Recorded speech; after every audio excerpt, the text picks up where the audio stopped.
Good afternoon, everyone. Thank you for attending the event and joining this session. Presenting today is John Hyde, and he is the founding partner of Hyde Law HR. Centered in the GTA, Hyde HR Law represents clients across Canada, from multinational corporations to small business, from individuals to groups and associations. John advises management on all aspects of employment and labor law, including representation before administrative tribunals, collective agreement negotiation, arbitrations, wrongful dismissal defense, and human rights. He also assists clients in providing strategic legal and human resources advice on labor and employment matters arising out of complex mergers, acquisitions, and the sale of businesses. Good luck on your presentation, and I'll circle back near the end just to help close everything out, okay? Great, thank you, Sandra. Thank you. I imagine there's no doubt that some of you are out there wondering why this guy is talking about unions and labor law at an employment law conference. I assure you, however, there's good reason. What I tell you should be of serious concern to any HR practitioner operating in a non-unionized environment. The point is, you and your companies are facing a union risk like you have never faced before. Now, the pandemic hurt almost everybody. The economic consequences and the impact upon employment we hear about every day. And as we carefully move through the stages of reopening, hoping that we're not forced to take a step back, we're looking optimistically at the future. But the question is, what will that future look like? What challenges will companies face, not only as they continue to survive, but to flourish in what will hopefully be a revival of economic growth? Now, today, other speakers will provide you some great information about things like getting people back to work, dealing with employees that want to continue to work from home, the ability to force employees to be fully vaccinated in order to attend work, and the like. These are serious issues, and perhaps more importantly, they're issues that are very personal to employees. Many are still concerned about catching COVID-19. Many are rightfully concerned about bringing it back to their family members, some of whom may not yet be vaccinated. Let's face it, vaccination is great, and it's our only option to get us through this, but it's not 100% effective. Even vaccinated employees are, to a certain extent, still playing the odds. What about childcare responsibilities? It'll likely be some time before programs can be fully introduced, and many employees just simply do not have the option but to carry on 2 jobs from home, covering their normal workday, and second, and equally important, the job of childcare. Many employees are facing uncertainty. And with that uncertainty, they've begun looking at other options, other protections the government either has not or cannot provide. And what we are seeing, well, people are gravitating to one protection above all others, and that is unions. Here's some interesting facts.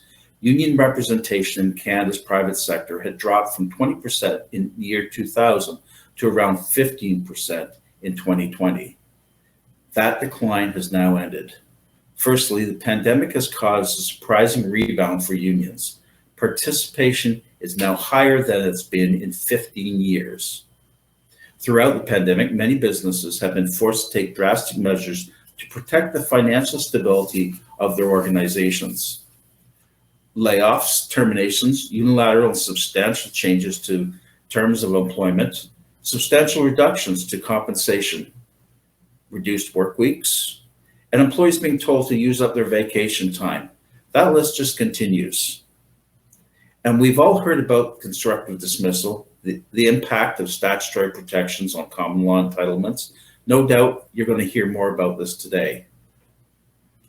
But this is a point. Out of all this, employees continue to experience job and financial insecurity in a manner which most have never previously experienced. As a result, there's a growing perception that unionized employees have fared better than others through the COVID-19 pandemic. And this is not without foundation. Unionized workers were half as likely to lose their jobs during shutdowns as non-union workers. Unionized employers were forced to follow negotiated procedures, including notice, severance, and seniority obligations. Unions were at the forefront of addressing issues like increased wages, health and safety concerns, and accommodation, this all on a daily basis. And let's face it, A week scarcely goes by without press reports on comments from guys like Jerry Diaz at Unifor or from other presidents at UFCW and a host of other unions. Now, I'm a management side labor and employment lawyer. I deal with Jerry Diaz all the time, and I can tell you he knows exactly what is at stake. He knows what unions need to do and how to grow his union membership post-COVID. The reality is unions have seen significant growth in membership over the last year and a half. Unions have adapted and in fact capitalized on the pandemic. They've changed their marketing strategies. They have revamped their websites and their outreach capabilities. They are rebranding themselves. No longer are they merely the protector of the common worker. They are setting themselves up as protectors of society at large. And they have become very good at influencing across all sectors of the socioeconomic landscape. What does this mean? Well, it means that unions are becoming more effective at being seen to play an essential role in society at large. Here are a couple of salient points. Union engagement has played a significant role in limiting overall job loss amongst unionized workers. New empirical studies have clearly established that unionization continues to grow significantly and unabated. It is what is really called the pandemic composition effect. Industries with lower unionization rates tend to experience greater job loss during the pandemic. Again, unionized employers were bound to collective bargaining agreements and had few options but to negotiate with their respective unions. Unionized employers could not take advantage of the ability to make unilateral changes to employment terms. So the combination of the pandemic composition effect and the revitalized union engagement has had a material impact upon how people generally view unions today. And like never before, there's a serious risk that your company could become unionized. And in our view, HR is the first line of defense and sometimes the only line of defense to prevent this from happening. This concern is supported by the statistics. During the first half of 2020, union coverage surged to almost 32%. This, not just in Canada, the same kind of upticks in union membership and activity have been experienced in the UK, Australia and New Zealand, and even the US, which has traditionally been union hostile. Closer to home, another startling fact, the Ontario Labour Relations Board has seen a significant increase in union applications during the pandemic. In fact, in the last 3 months of 2020, there were more applications to organize unions at non-unionized companies than in the previous 3 years. That's just amazing. In 2021, this trend has continued unabated. And the pandemic has made things easier for unions, not only through the public perception changing. Employees can join unions effectively online. Union certification votes are now done electronically. The entire process has opened opportunities for misinformation, misrepresentation, undue influence, fraud, and other abuses. The Labor Board is obviously less concerned about this than I am. I'm very concerned. And I can tell you, this is not going to go away. And this is why HR is critical to keeping companies union-free. In light of everything that's gone on through the pandemic, it is very difficult to prevent union organizing drives, union organizing efforts generally, but you can prevent their success, and it begins with understanding the process. So you're faced with a union organizing campaign, what do you do? First of all, remember that overreaction is harmful, but inaction is just as bad. Remember that managers and or supervisors are the employer as far as the law is concerned. What does that mean? What a manager or supervisor says to employees can hurt the company. And I'll get more into that a little bit later, but basically the company is liable for the statements made by managers and supervisors under the law. A couple of key concerns. As far as possible, in facing a union organizing campaign, carry on business as usual. Think about things like union avoidance. Monitor morale and union temperature. Listen and observe. Instill confidence that the company will do the right thing, and perhaps more importantly, actually do the right thing. Communicate that you are doing the right thing. And while you're doing all of this, analyze how to strengthen union avoidance techniques. This is something that every employer, every non-unionized employer should be doing now. And this should be one of the focus of HR generally as people get moved back into the workforce, as companies are ramping up. Let's talk about the organizing process. Well, generally that comes from disgruntled or dissatisfied employees who contact the union organizer. And there's a lot of that right now. A lot of people are still upset and will continue to be upset about how they were treated during COVID-19 and the adverse impacts upon themselves, their families, and the like. The process then begins with a union organizer who meets, often online with a small group of employees to educate them on how to organize. Employees form organizing committees and then begin overtly or covertly collecting membership cards. Now, the traditional union organizing techniques are important as well because they will continue to a significant degree. There'll be demands for recognition and claims of majority support.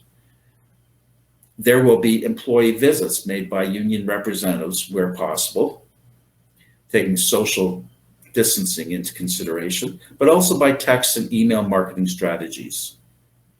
There'll be things like union salts. And what does that mean? That's what happens when the union hires somebody directly to go into your company, take a job with your company, and at the same time attempt to organize from inside. And the labor board, just so you know, has accepted this as legal. What happens as well is there's off-site employee social events, union-sponsored happy hours, and things like this. Of course, again, social distancing respective. There's invitations to the employer to debate or to attend union meetings. There's hand-billing and informational picketing. There's rallying behind employees during major adverse events. Of course, that begins with the pandemic itself and the damage caused by the pandemic across the economic spectrum. There's a number of key concerns targeted by unions. That's job security, capricious treatment, arrogant, hostile, or abusive management or supervision, incompetence of a direct supervisor, fairness in compensation and benefits as opposed to other places of employment. Here's a couple of issues unique to hourly production, manual labor employees. There's occupational workplace safety concerns, fairness issues relative to job status, salary versus hourly, manual labor versus clerical. There's financial rewards for longevity or loyalty, those kinds of concerns. Acknowledgements of seniority. Unique to white-collar employees, weak or ineffective or inaccessible management, feeling out of the loop regarding important corporate changes or developments, lack of upward mobility, discriminatory personnel practices, including favoritism and unlawful treatment, the inability of a supervisor or manager to protect them and control their fate.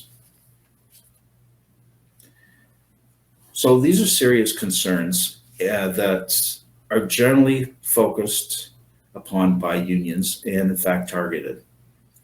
They have a number of strategies to get union employees or potential candidates to join membership. And that is, they'll say things like, it's only to get an election, you still have a chance to vote. They'll say, they'll say, no one will ever know. Or otherwise, we simply want to know how to get in touch with you. Perhaps they'll say, it's only to obtain more information. And sometimes they'll also say, well, everyone else signed. And yes, employees sign on those bases. There are a number of supervisor control conditions affecting unionization.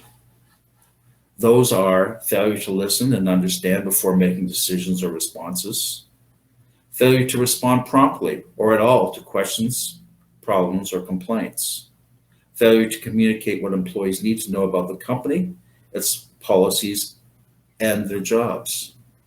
unawareness of employees' concerns before they become issues.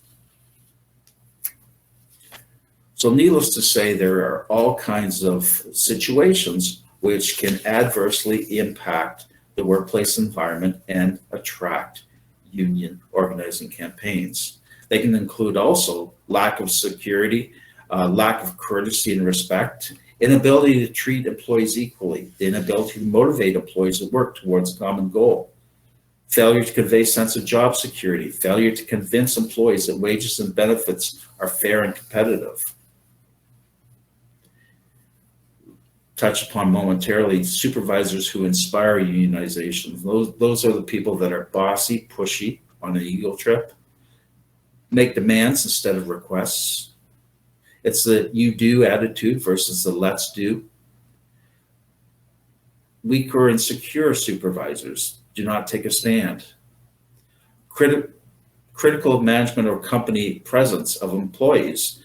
So what you have there is a situation where there are some employees that are quite critical, and supervisors fuel the fire to that criticism.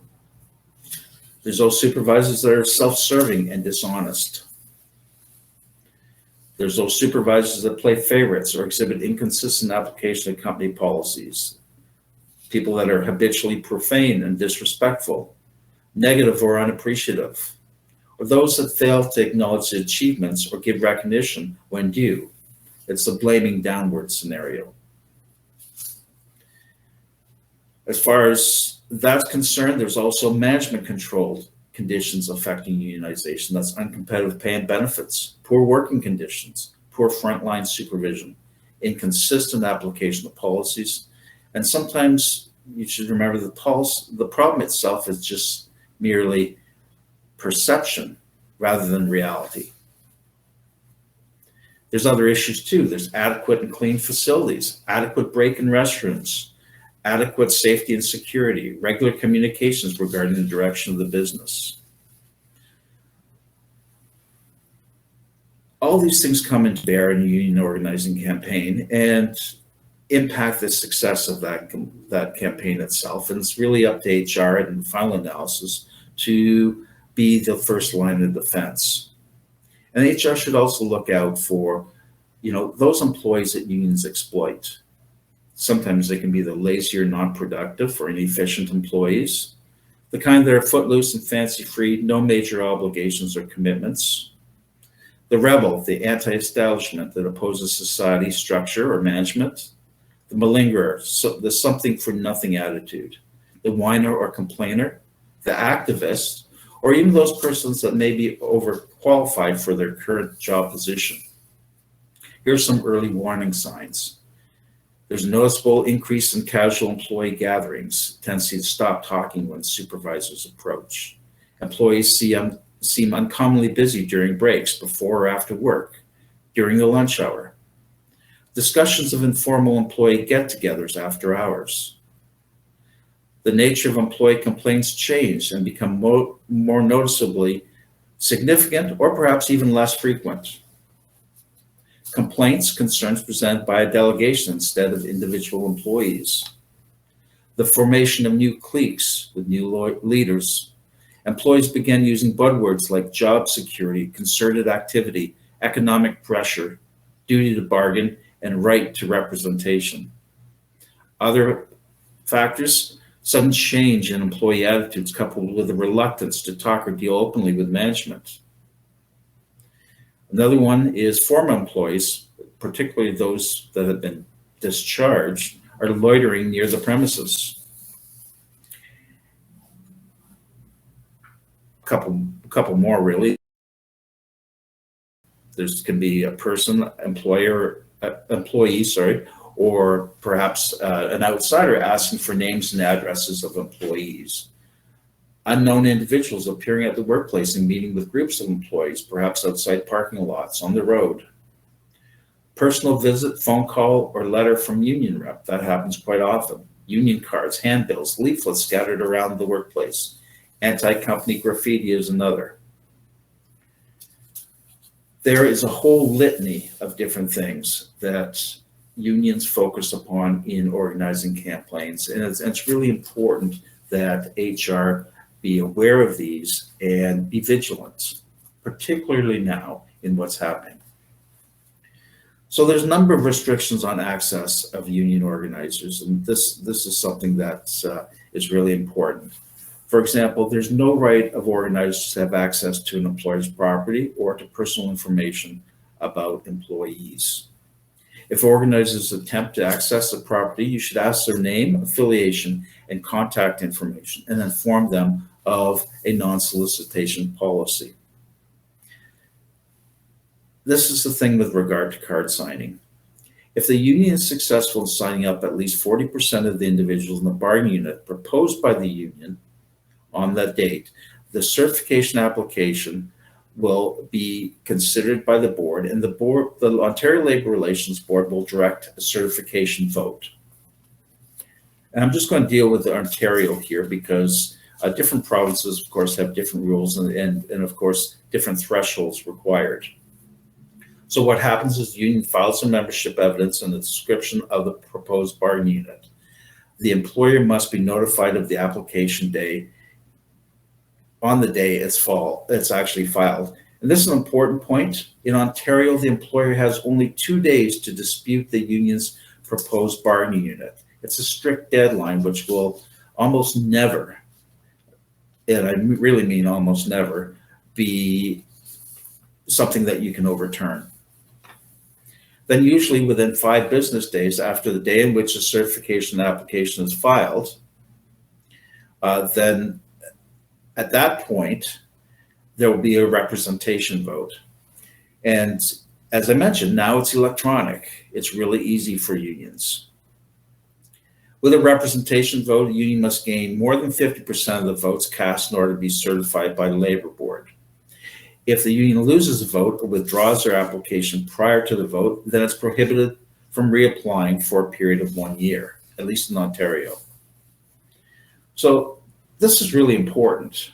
Remember, you get an application, you have 2 days to respond, and then you have 5 days before a vote. In most cases, it's almost impossible to change employees' minds, to win the hearts and minds of your employees in 5 business days. So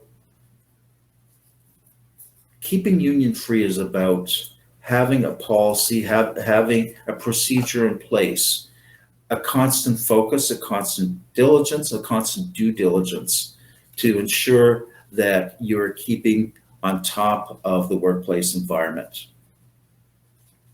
So sometimes employees who sign a card change their mind, and they have to write to the Labor Board in a petition against the union indicating their desire to revoke their membership. The problem is that that request has to be made before the certification application is actually filed. If it's after, it's too late.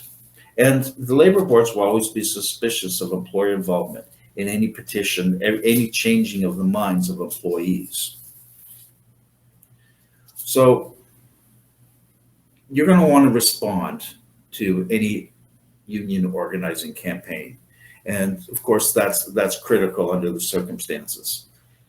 There's a couple things to remember. Management must never permit circulation of a petition during work time or on company property. Management should never permit employees to use company facilities to prepare a petition. And management should never participate in the origination or signing of a petition against a union or union organizers. Management has the ability to counterattack. You got to remember that employee perception is the reality. And your plan really should be implemented before there's any concrete knowledge of union organizing events. Hindsight stability created by seemingly harsh corporate decisions is a problem. You should publicize an open door policy. Get the key decision maker of the company, someone who can control the fate of the employees in front of the employees. Train supervisors on recognizing signs of union organization. Train supervisors how to avoid and be responsible to typical reasons for unionization. Perhaps assemble a response team, and this is always a good idea. Have members from HR, members from operations, outside lawyers and consultants if necessary. And one team member should be responsible for all external communications with press and customers. Remember, there are limits on employer activity during an organizing drive. You cannot attend union meetings or engage in undercover activity for this purpose. You cannot threaten, intimidate, or punish employees who engage in the spearhead of union activity. You cannot request info about union matters. You cannot prevent employee union representatives from soliciting membership during non-working time.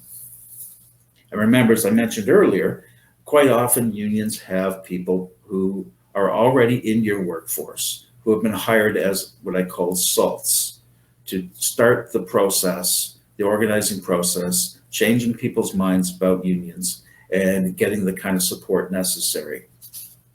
Additional things you cannot do: you can't grant wage increases or special concessions or promises to keep the union out.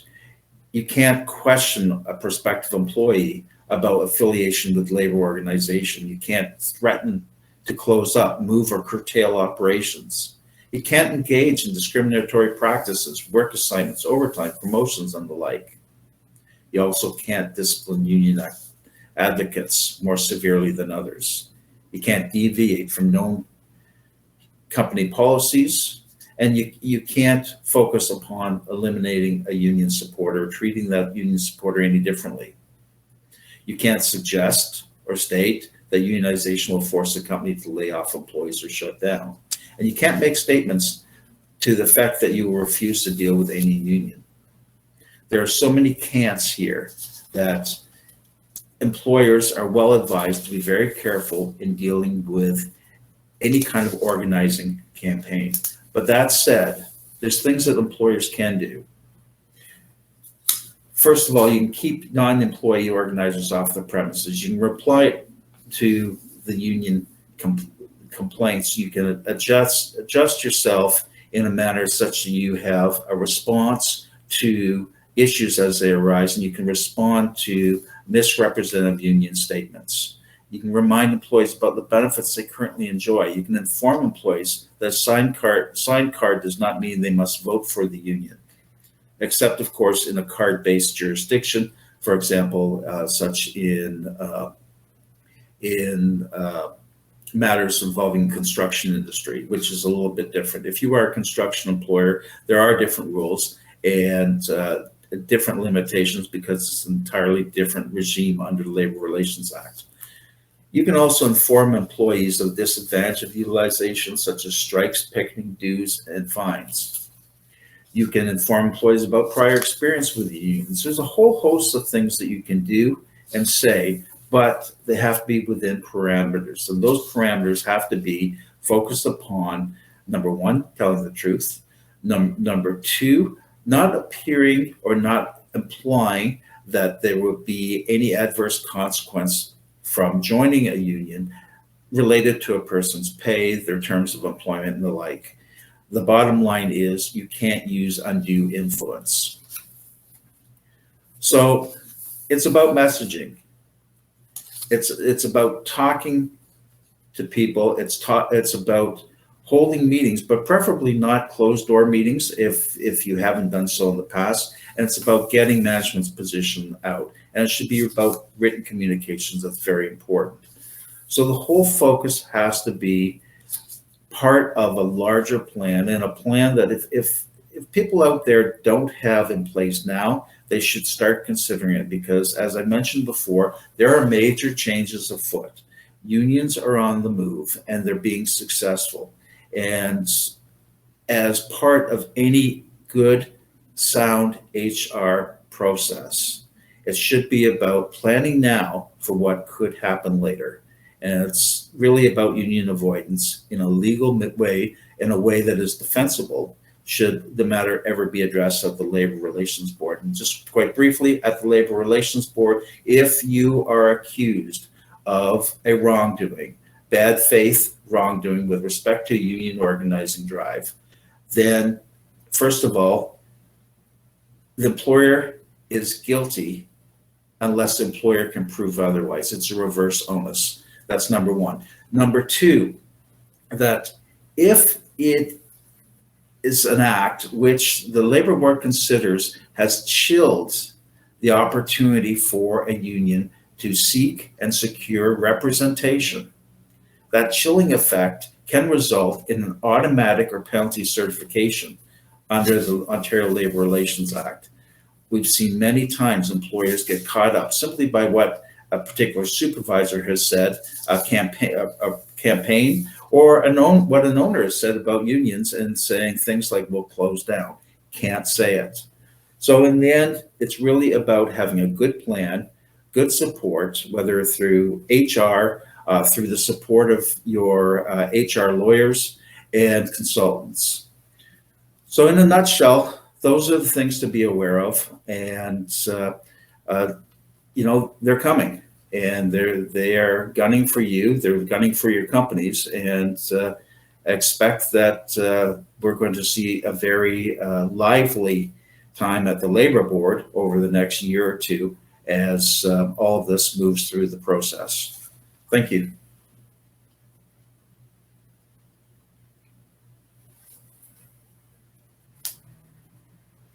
Hi, John.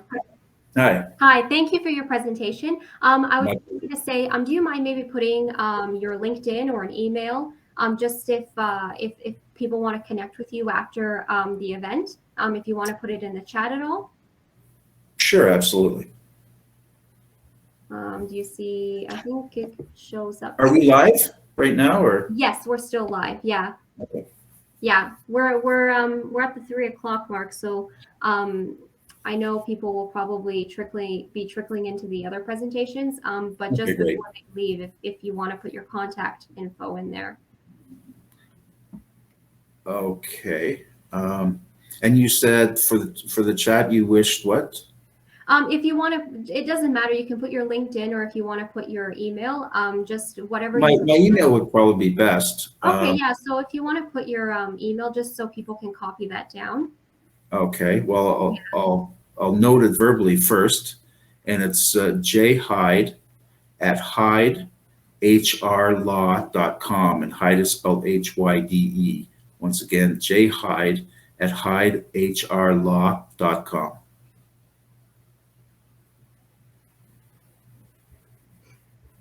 I'm just checking to see if there's any questions here coming in our Q&A section. I don't see any.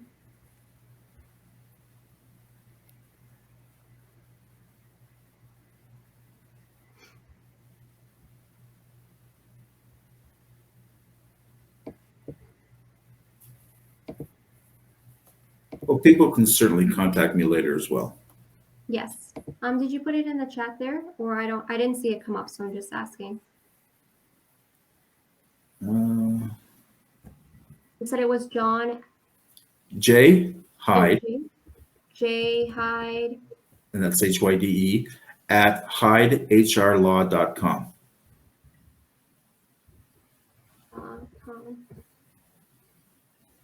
I'm having some problems on my end putting it in. That's okay, no worries.